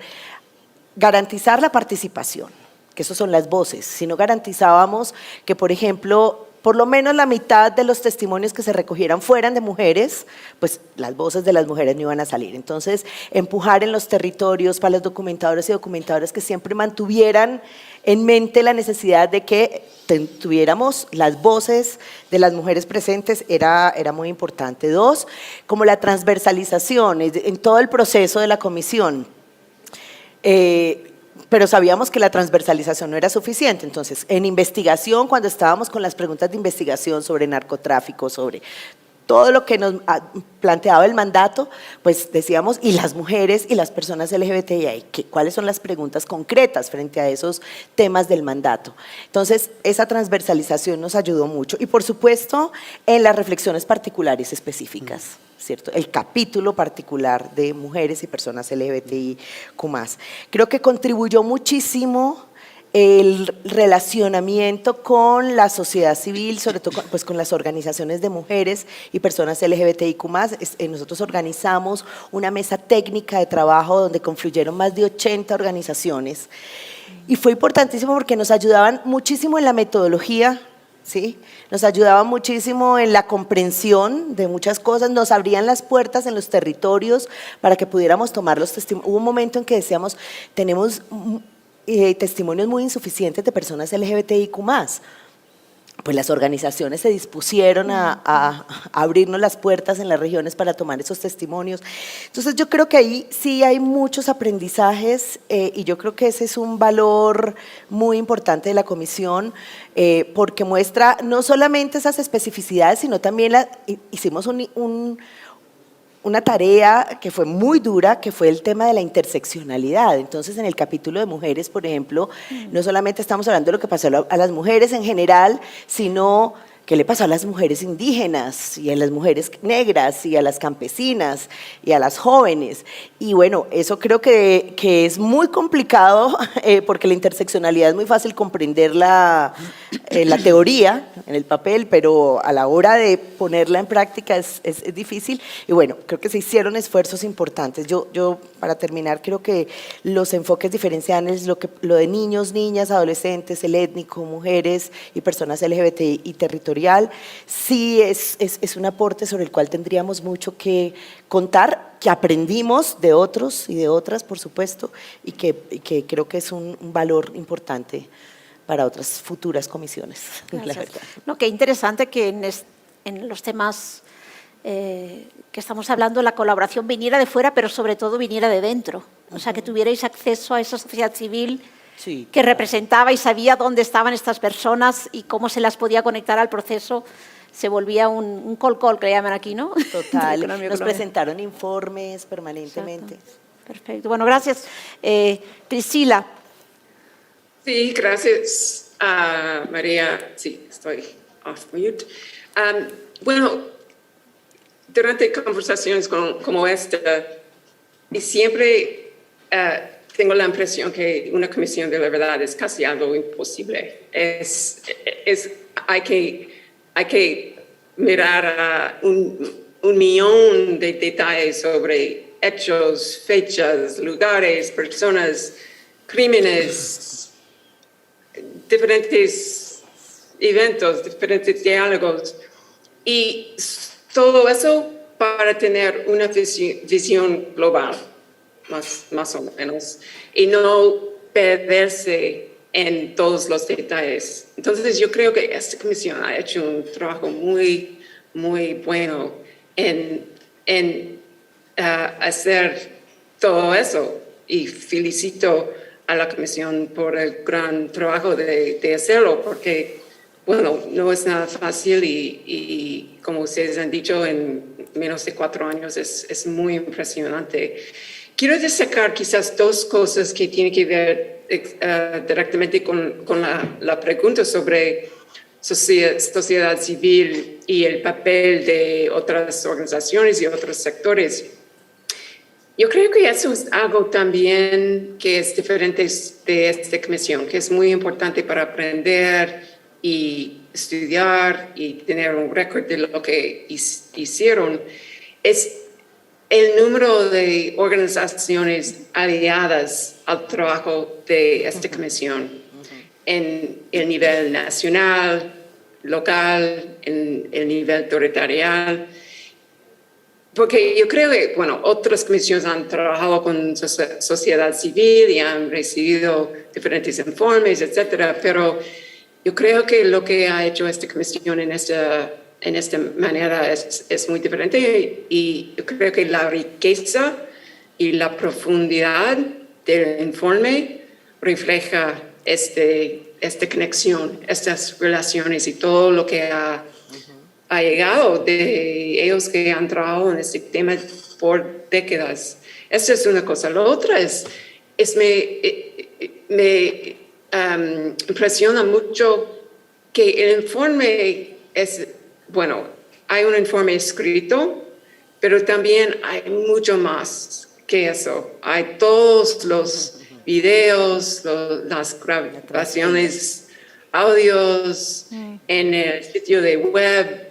Hay un montón de diferentes maneras de presentar la información. Es increíble y es casi imposible entender todo lo que hay, porque hay tanta información allí. Y como Javier dijo, en varias maneras, yo creo que esta comisión ha trabajado y tenido la oportunidad de hacer cosas que otras comisiones no han tenido en el nivel tecnológico, pero también es el poder y el deseo de hacerlo. Y yo creo que es algo muy impresionante.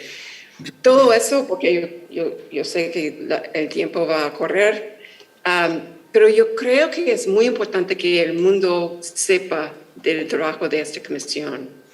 Y yo tengo la impresión que hay un poco de un límite para las comisiones, o bueno, otros esfuerzos en diferentes países que están en español y no llegan tanto al mundo que no hablan en español y no entienden los detalles del proceso, la riqueza que hay en lo que ha hecho Colombia. No sé cómo hacerlo, porque las fuerzas de la comisión hasta hoy también es impresionante. Todos los eventos, visitas a Nueva York, visitas a diferentes comunidades locales, pero ¿cómo podemos contribuir quizás a un proceso de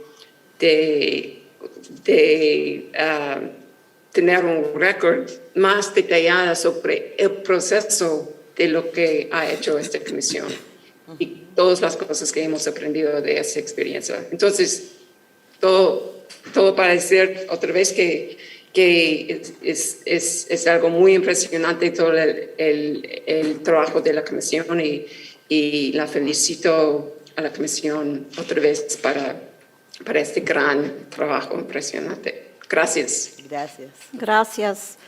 Yo sí creo que algo que va a contribuir mucho a la robustez del legado, no solo su contenido, es el esfuerzo por hacerlo accesible. Claro. Porque podría tener un contenido perfecto, pero si no llega a quienes estamos queriendo, y creo que ahí me consta que hay esfuerzos, y también me consta que hay muchos miembros del trabajo de la comisión que van a estar estudiando el proceso y poniéndolo en inglés para el resto del mundo, y no miro a nadie. Bueno, hablamos al principio, habló Carlos de cómo el contexto influencia la estructura de una comisión, pero también sabemos que hay elementos universales, no sé si son mínimos comunes denominadores, pero elementos que no pueden faltar. No sé, la centralidad de las víctimas, se hablaba de la escucha, de los elementos de comunicación. Así que quería preguntaros a Pablo y a Javier, ¿cuáles son, en vuestra opinión y en vuestra experiencia internacional, algunos de estos elementos, algunos, ¿no?, que independientemente del lugar y del tiempo tienen que estar presentes y pueden ser parte del éxito del esfuerzo de una comisión de la verdad? Sí, no existen, y eso yo lo aprendí de Priscila hace años, no existe una fórmula única, no hay un estándar, no hay un tratado de comisiones de la verdad, hay principios, guías, recomendaciones que siempre son ex post, describen las comisiones que hubo y tratan de elaborar pautas.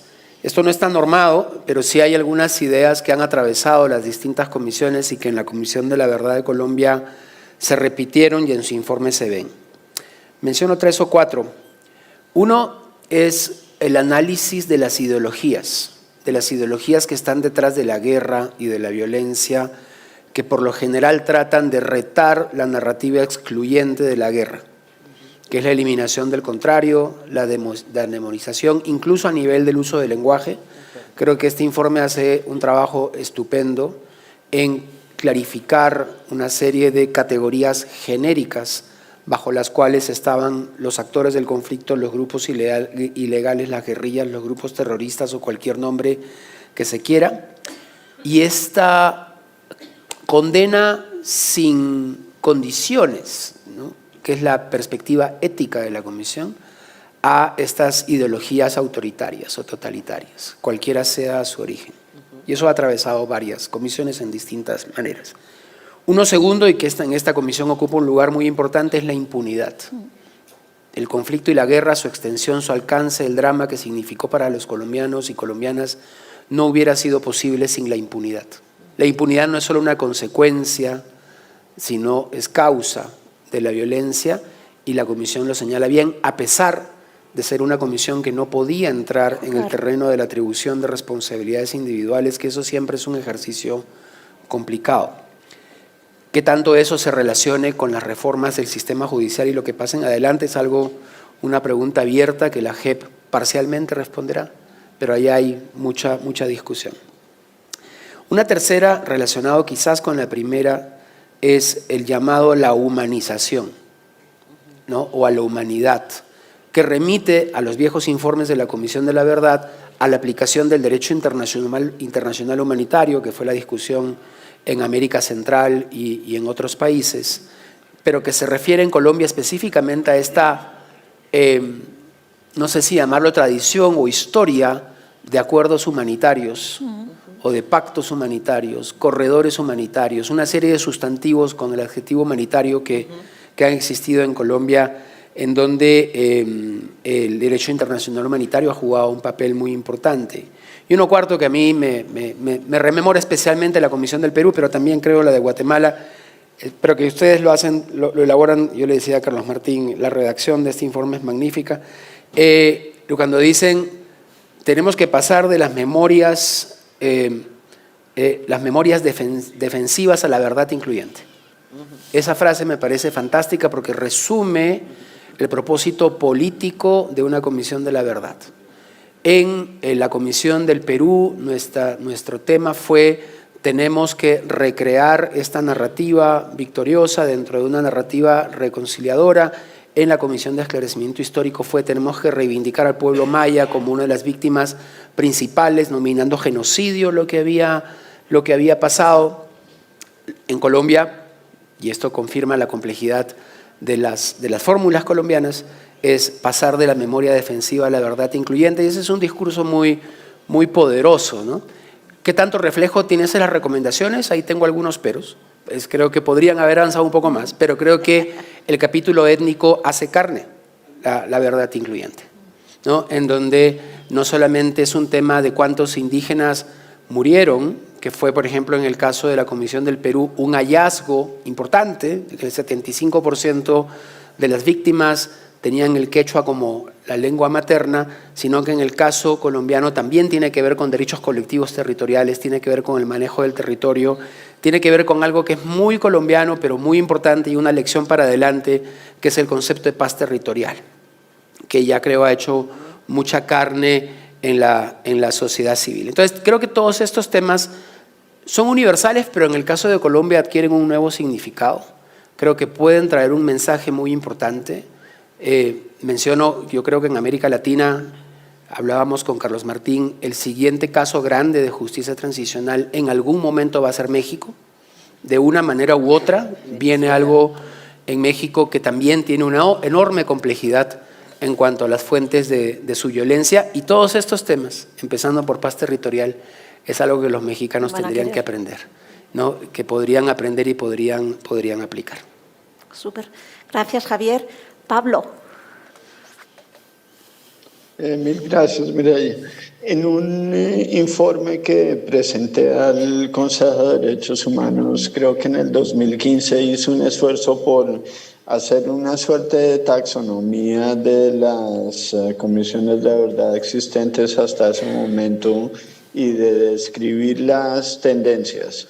Y el hecho de que se pudiera hacer ese ejercicio con cierto sentido y descubrir tendencias más o menos claras, para mí indica que hay efectivamente elementos que son universales en las comisiones de la verdad. Una tendencia que me parece que vale la pena resaltar es a la amplitud creciente de los mandatos de las comisiones de la verdad, especialmente la amplitud de los mandatos funcionales. Las primeras comisiones de la verdad eran comisiones que tenían como encargo fundamental el describir hechos y tratar de contribuir a descubrir el paradero de las personas desaparecidas. Ese, por ejemplo, fue el mandato fundamental de la CONADEP en Argentina. De cierta manera fue el mandato fundamental de la Comisión de la Verdad y Reconciliación en Chile. A medida que fue pasando el tiempo, sin embargo, y aún esas dos comisiones encontraron que es difícil mantenerse en el nivel puramente fáctico y forense con respecto a tanta tragedia. Y por lo tanto, por ejemplo, la CONADEP, a pesar de que esto no era parte de su mandato legal, hizo recomendaciones acerca de reparar a las víctimas e hizo recomendaciones también acerca de reformas institucionales.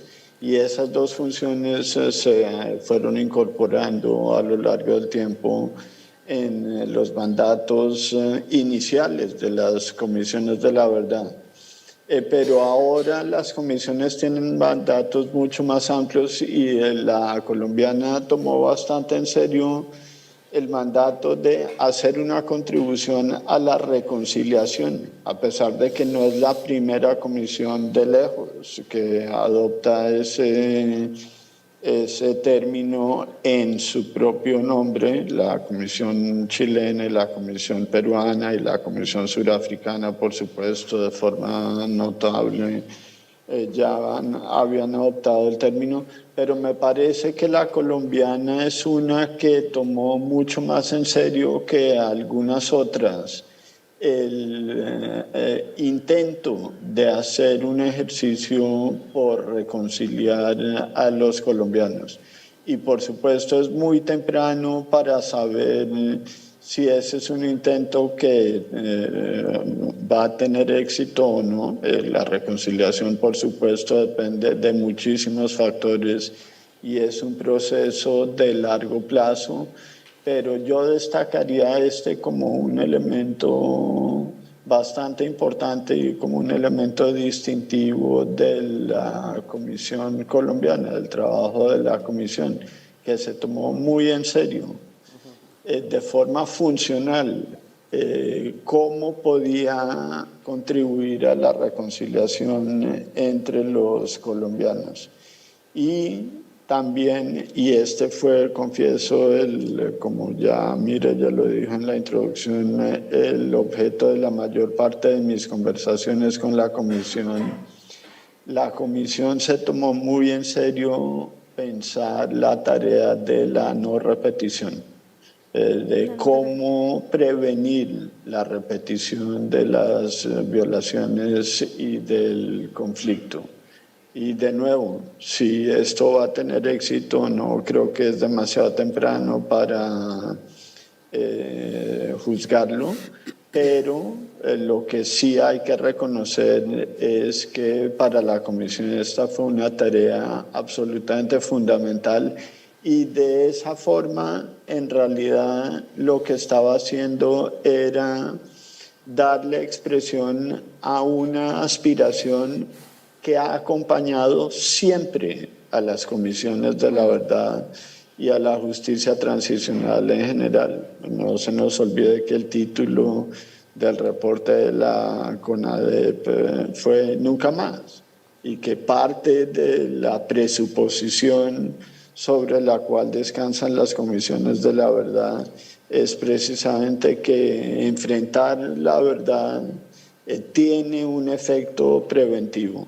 Lo que pasa es que la mayor parte de las comisiones se han quedado en ese punto, como si la descripción forense fuera suficiente para la prevención.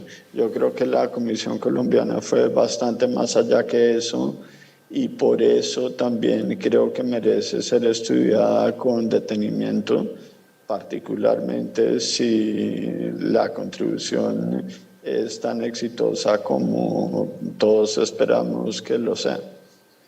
Excelente. Bueno, vamos acercándonos al final del panel.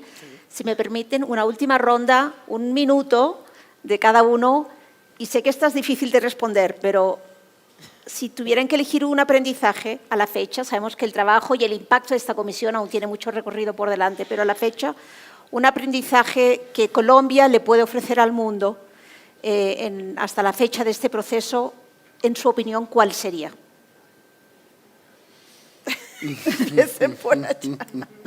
Uno. ¿Quién está listo? Javier. A ver. Ajá.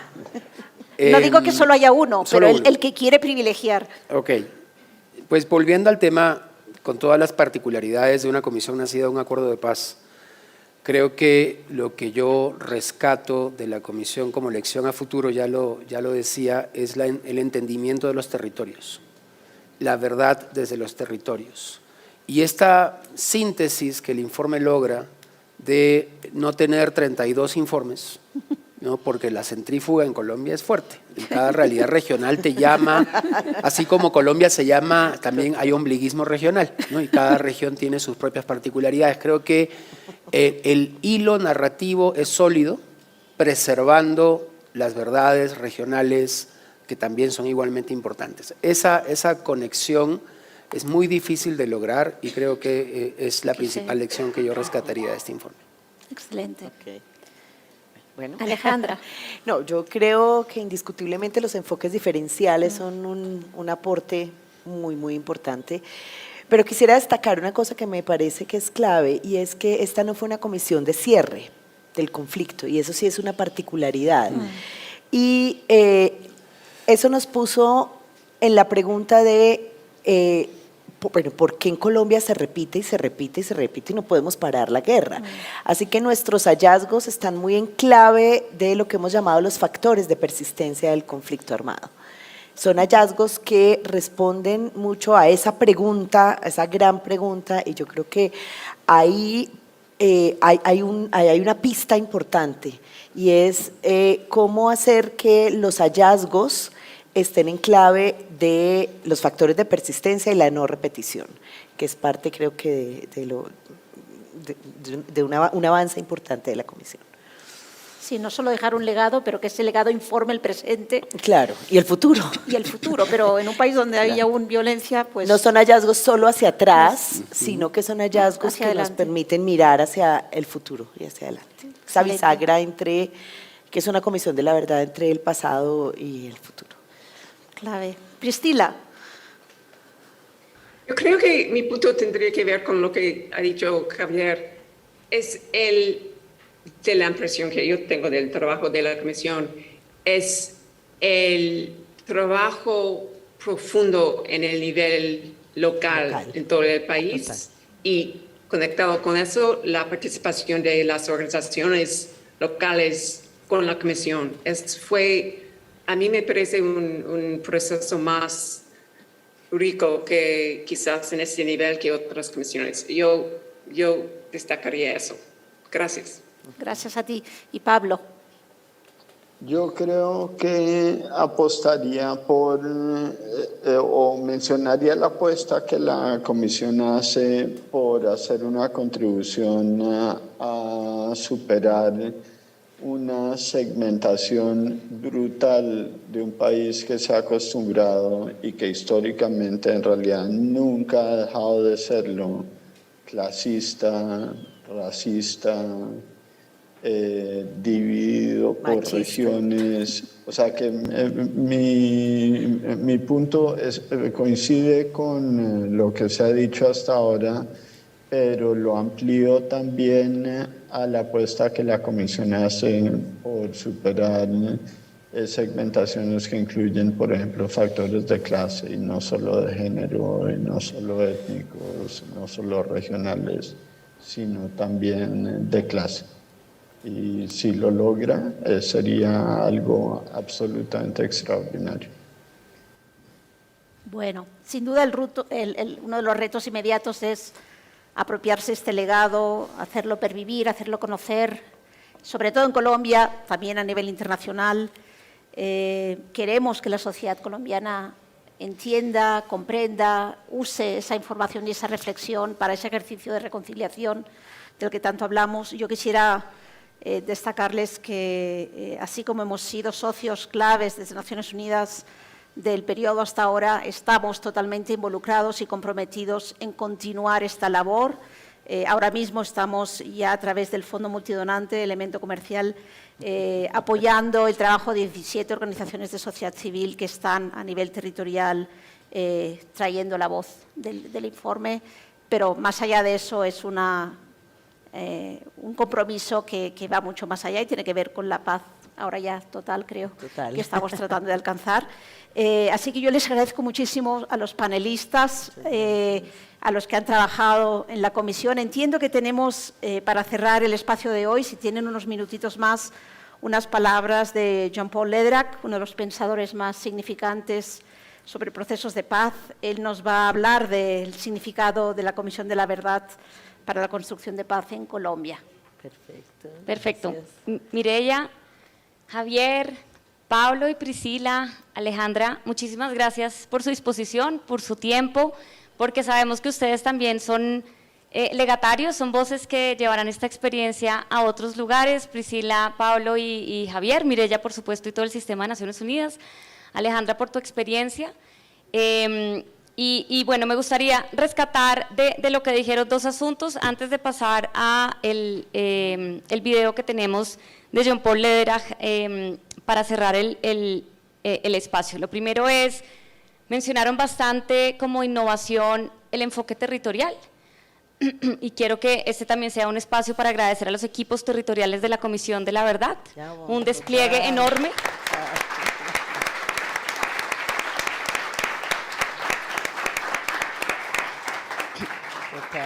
Ustedes nos han visto por todo el país y quiero decirles que en esos grandes, inmensos eventos que ustedes han visto, hoy en día creo que hay 2 o 3 personas haciéndolos, organizándolos, porque hemos ido cerrando y cerrando y cerrando, el equipo se ha venido reduciendo.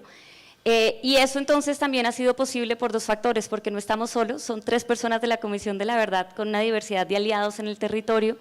presentes allí todo el tiempo, pero también por el compromiso que ustedes tuvieron para ayudarnos financieramente a que tuviéramos una presencia territorial y a que no fueran 11 comisionados académicos sentados en Bogotá, sino las voces que venían de los territorios, apoyados también por la financiación de la comunidad internacional, por la experiencia de la comunidad internacional y el conocimiento de los actores en territorio. Así que por eso, que ustedes ven como una novedad en nosotros, pues también hace parte de esa novedad gracias al compromiso que ustedes trajeron con la comisión, así que muchas gracias. Lo segundo es que yo diría que lo primero que tenemos en la Comisión de la Verdad como contribución del nivel internacional, pues es nuestro comisionado internacional, es Carlos Beristain. Agradecerte a ti, todos los que, como lo decía yo esta mañana, colombianos y colombianas, pues es nuestro país, es nuestro compromiso salir adelante con nuestro país. Tú nos adoptaste, así que muchas gracias.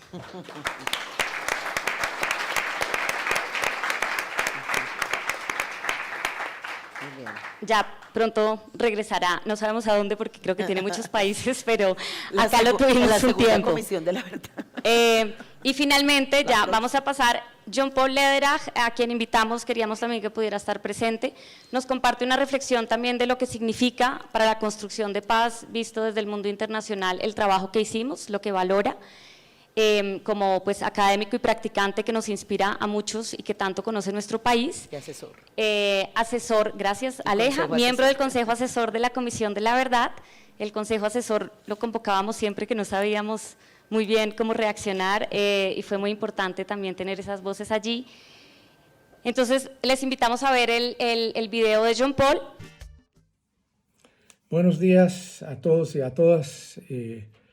Es un honor estar con ustedes por medio de este video esta mañana en el proceso de agradecimiento tanto a la Comisión de Verdad como el apoyo internacional que ustedes les han dado. Ha sido un honor para mí poder acompañar a esa comisión.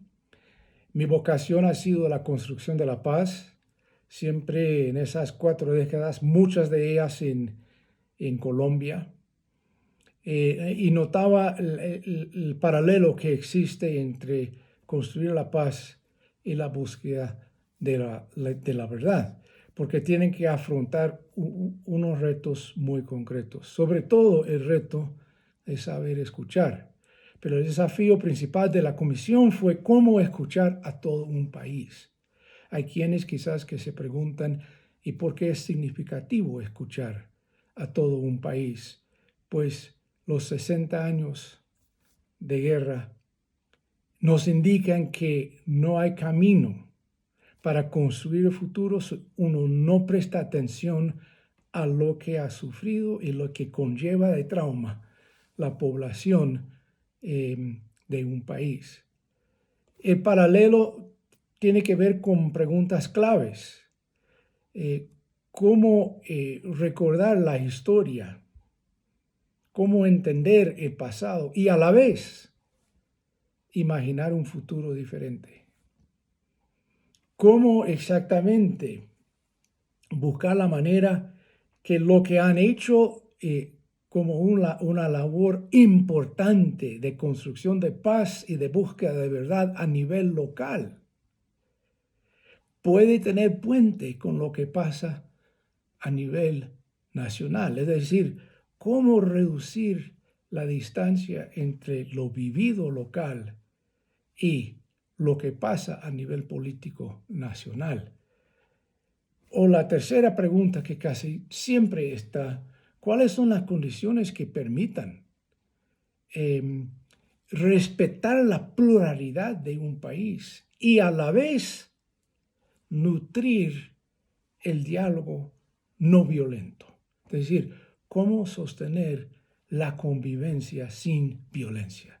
Esto que fue el mandato principal de reconocer y de esclarecer de la comisión. Y de su experiencia van saliendo pistas importantes de aprendizajes de cómo escuchar a un país.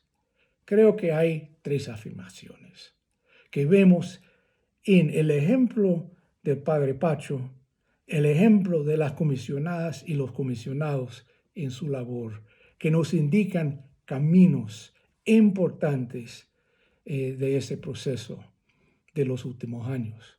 Primero, cuando nos acercamos a la cuestión por qué es significativo escuchar, lo primero que va saliendo es que la escucha profunda es la única cosa que puede crear puente entre conocer y reconocer. Sabemos lo que ha pasado, pero no siempre lo reconocemos de forma legítima, pública y colectiva.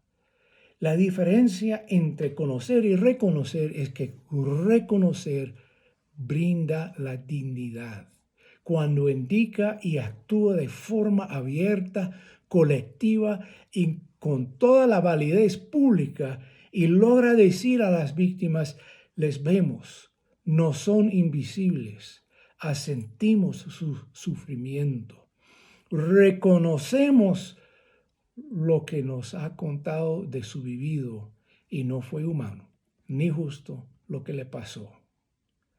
La dignidad se expresa por hacer visible y reconocido lo vivido. Segundo, la segunda pista que vemos de esa comisión, la escucha transformadora es la que escoge acercarse y quedarse con tiempo, lo que los amigos y amigas de alta montaña de Montes de María siempre me han dicho que es la paz sin prisa, la escucha sin prisa, donde uno tiene toda la posibilidad de sentir la autenticidad de las personas que escuchan y de que se siente en ese momento la cercanía humana que logra palpar lo que San Benito siempre dijo que era la capacidad de inclinar el oído del corazón. Ese tipo de escucha, la que se acerca y pasa tiempo con las comunidades sufridas, es la única forma de escucha que ayuda a crear la empatía colectiva. La única que reduce la distancia entre lo local y lo nacional. Y es ahí donde hemos visto la labor de esa comisión, con sus casas de verdad, con sus miles y miles de entrevistas, con los viajes que hicieron en todo el territorio, por no decir todo el mundo, en los países donde hay exiliados, por los encuentros que facilitaron entre víctimas y victimarios. La cercanía, donde van de mano reconocimiento y responsabilidad, crea el enlace indispensable de humanizar el legado del conflicto. Y finalmente, la última pista que vemos, mientras pensamos que el diálogo se trata de hablar y conversar, la plataforma que sostiene el diálogo en el tiempo siempre vuelve a ser la calidad de escucha experimentada. Como decían hace muchos años en las comunidades de Medio Magdalena, su compromiso primero siempre fue: entenderemos a los que no nos entienden. Y eso en un contexto donde tenían que enfrentarse con grupos armados. La primera regla de diálogo sostenido no es escuchar para encontrar debilidades en el argumento de otro, sino es escucharle para entender lo que ha vivido. En el fondo, la escucha profunda, paciente, disciplinada, es la base que crea y sostiene la convivencia sin violencia. Y estas tres calidades, en esos años de la Comisión de Verdad en Colombia, acercarse, visibilizar y escuchar para entender, ofrecen el camino de rehumanizar la conflictividad y fortalecer la base duradera de la búsqueda de la verdad y la imaginación moral necesaria para construir la paz. Por eso, tanto Colombia como la comunidad internacional podemos afirmar que somos profundamente agradecidos y agradecidas a la Comisión y las muchas personas que han apoyado su esfuerzo. Muchas gracias.